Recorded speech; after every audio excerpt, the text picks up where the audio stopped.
You're listening to Discover Stories on Reimagine Radio, brought to you by the Vancouver Adapted Music Society. To learn more about accessible music programs and opportunities, please visit our website at VAMS.org. That's www.vams.org.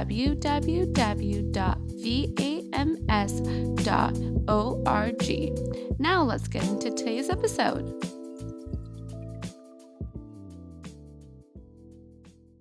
So how has technological advancement influenced wheelchair sports and the adaptability of it in both equipment and then training? Okay, yeah, so that's a pretty big question. Obviously, like the equipment in adaptive sports, it continues to change and evolve and improve. Even from, when I first got involved like 10, 15 years ago to now, Hmm. I've just seen differences in terms of how good the equipment is, in terms of like its ability to turn, agility, speed. People are always trying to make things um, lighter, that's a Mm. big thing that changes.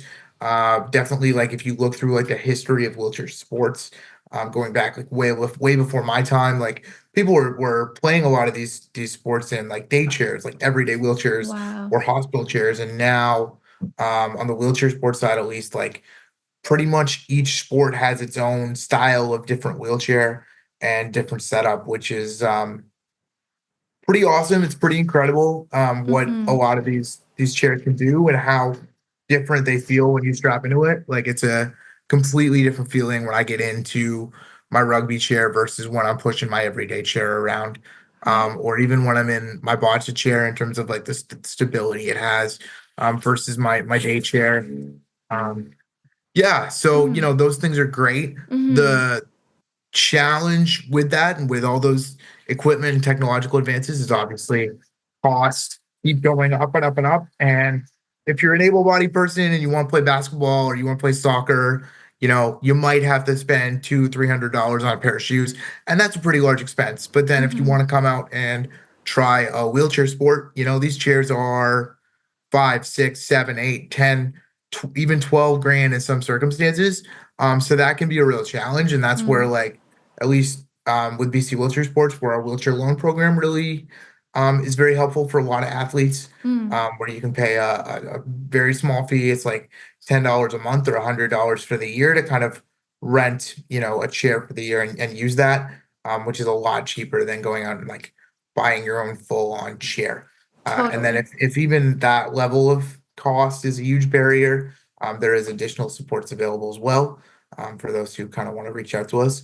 But yeah, we do our best Mm. to remove that barrier and then allow people to experience that technology and get involved in it. Mm. And then on a more, I guess, like socio-cultural and communications level, technology with streaming now, with social media, like it's a lot easier to find these sports than it ever was before. Hmm. Like I like to joke with people that I'm a bit of a parasport encyclopedia.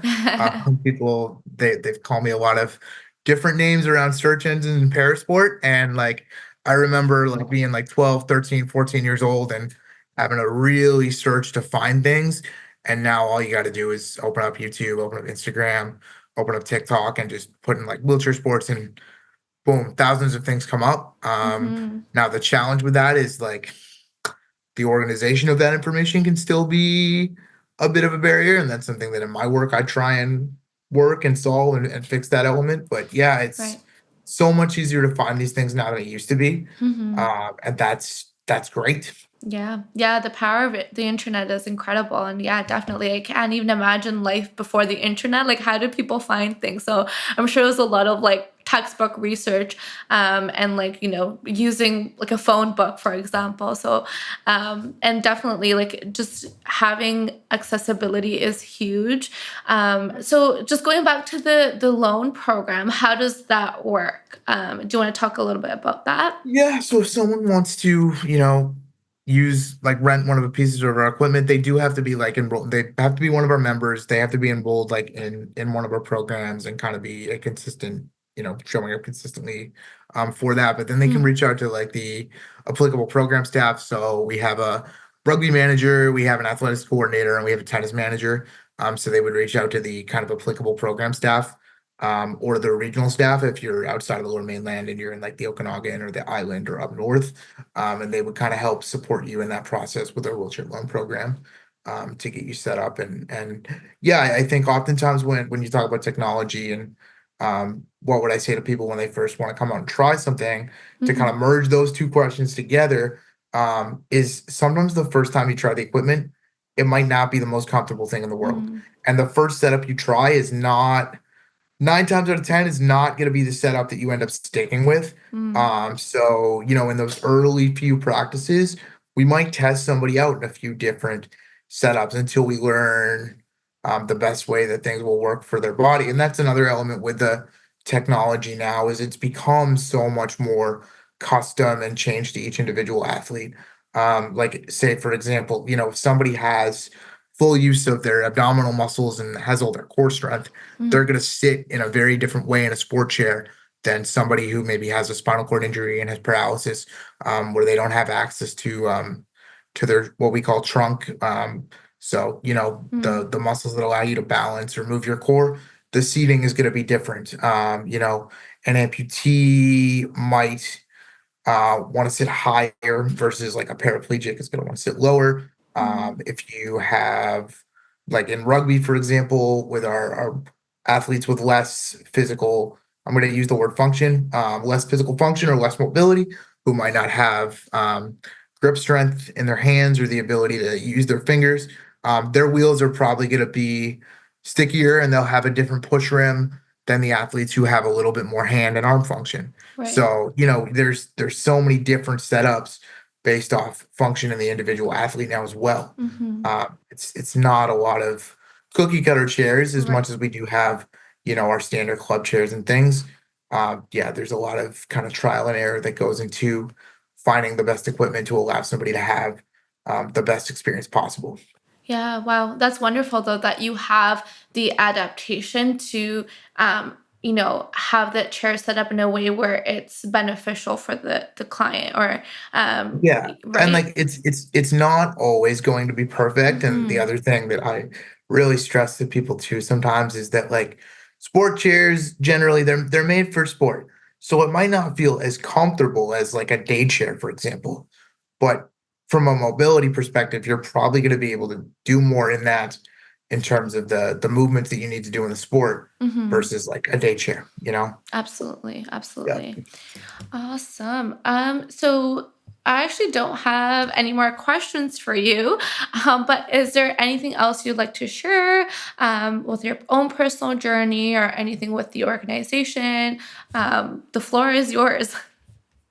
Cool. I mean, it's weird to kind of just brag about your company, but No, I I love it. do I am pretty like privileged to be able to work where I do. I think we do a lot of good work in the community where Mm-hmm. we're always trying to, improve and make things better. And yeah, we're at a time right now we've hired a lot of like newer staff in the past couple of years who have really brought great energy and enthusiasm to our organization and are really dedicated to helping support people chase their goals. And yeah, I do really want to reiterate that like if you're thinking about coming out and like trying a sport, like please come try it. Like people were more than willing to help you and support you and get you involved. And whether you want to be a recreational athlete and you just want to come out once a week and get your little bit of exercise in, Mm-hmm. or you want to be a competitive athlete and play at tournaments, try out for provincial teams, et cetera, et cetera. Like there are options and opportunities for you. And also, even if like tennis, rugby, and athletics, if those three sports aren't your thing, like keep trying to find things and keep asking questions. Like I think it's great how many opportunities exist for people with disabilities nowadays. Mm-hmm. And yeah, it's really important. So that's great. And then also just, the realities and the sure is, like we're a nonprofit, so we do rely a lot on our donors, our partners, things of that nature. So always thank you to those who, chip in that little bit that they have to kind of help support that and help change lives through sport. Mm-hmm.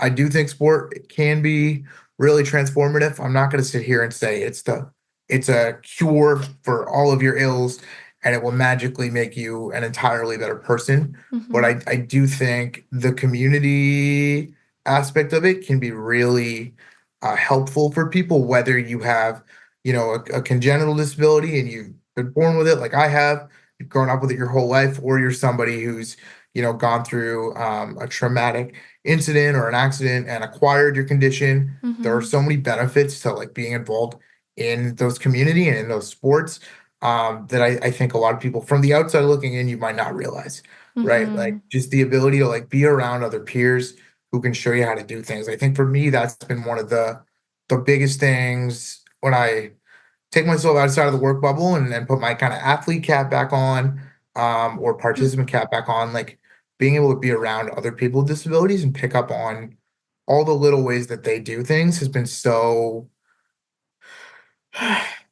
helpful. Mm-hmm. And I don't love using the word empowering, but really it generally it probably is the accurate word to use there. Like being able to see how other people go about their lives and then realizing how you might be able to adapt that skill in your own life, I think is really important. And I think that, that representation piece and understanding that, oh, like I'm not the only one who Right. can't do this or has to do this way. Like this person does that, or oh no, like how, like man, like what am I gonna do about this? And it's like, oh, like we got someone on our team who's a teacher. We have someone on our team who's a doctor. We got someone on our team who's an engineer. We have Wow. some goofy guy like me who posts things on Facebook for a living. But you see kind of that whole gamut of experiences and opportunities, and Mm-hmm. I think that element is really nice, and that's where not just the sporting orgs, but a lot of the other, great organizations around the province and the ones in our SCI Community Service Network, like you guys at Disability Foundation, Mm-hmm. SCIBC, Neil Squire, they all do such a really like great job of fostering that and supporting people. And I know for a lot of people, sometimes it can be daunting, as a disabled person to access those services or join those sorts of communities because there is sometimes that resistance of like, I don't want to be like, if I access this, then I'm having to like admit that I'm disabled, but like Mm-hmm. disabled doesn't have to be a bad word. The Exactly. community isn't a bad thing. Being a part of it is probably like accessing the community resources and meeting those other people is probably going to open so many doors and opportunities for you. Mm-hmm. So yeah, it's having that element is really really crucial, and Mm-hmm. it's weird, but I'm like privileged that we have such a great vibrant sector in this area of the world to kind of help people and create that.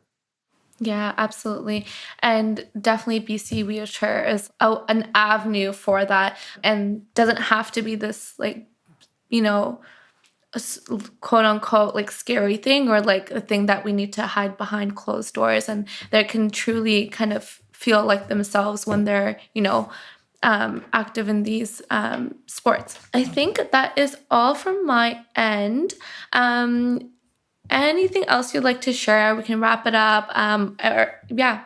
Good. Sorry, I ramble a lot, like No, I love especially it. on these things.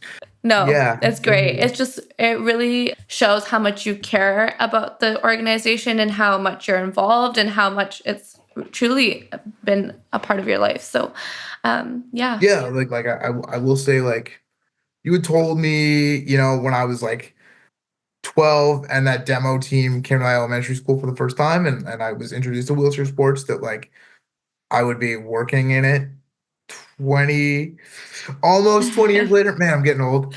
Uh, you know, 2 decades later, and that I would have opened up as many things as it has for me. I wouldn't have believed you. My parents wouldn't have believed you. Hmm. And yeah, it's pretty surreal kind of now to look back on.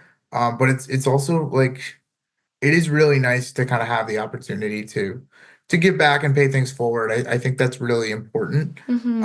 And yeah, I think it's really nice to be able to look myself in the mirror and say, I'm doing things that like would have made younger me's life better. Because Mm. I can't change how things were or change the stage 10, 15 years ago, but Hmm. I can maybe make it so the next new person that comes out to our programs or the next, junior athlete that we get involved leaves feeling better about themselves than when they showed up. And I think that is one of the like really important things in sport right now. Obviously, there's a huge respect and sport movement going on, which is incredibly important. So yeah, just always trying to leave things better than you left them, and yeah, Mm, trying to be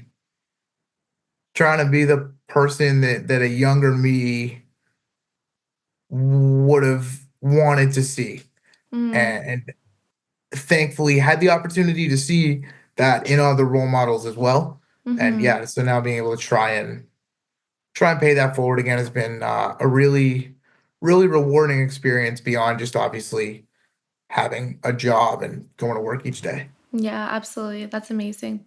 We're taught in like psychology that like younger parts of us are very much alive, like they coexist with us. So, you doing this work and you paying it forward is still, kind of showing your younger self that like, no, we've made it this far. And Yeah, yeah, love that. Well, thank yeah. you so much for coming on and yeah, and coming on the pod again. Is there anything else you'd like to share before I No, wrap up the I pod? think that I Okay. think that's all. Hopefully, I've given you guys enough to work with. Yeah, you absolutely did. Thanks for tuning in to Discover Stories on Reimagine Radio. If you enjoy our content, please support us by subscribing to the YouTube channel or following us on Spotify. See you in the next episode.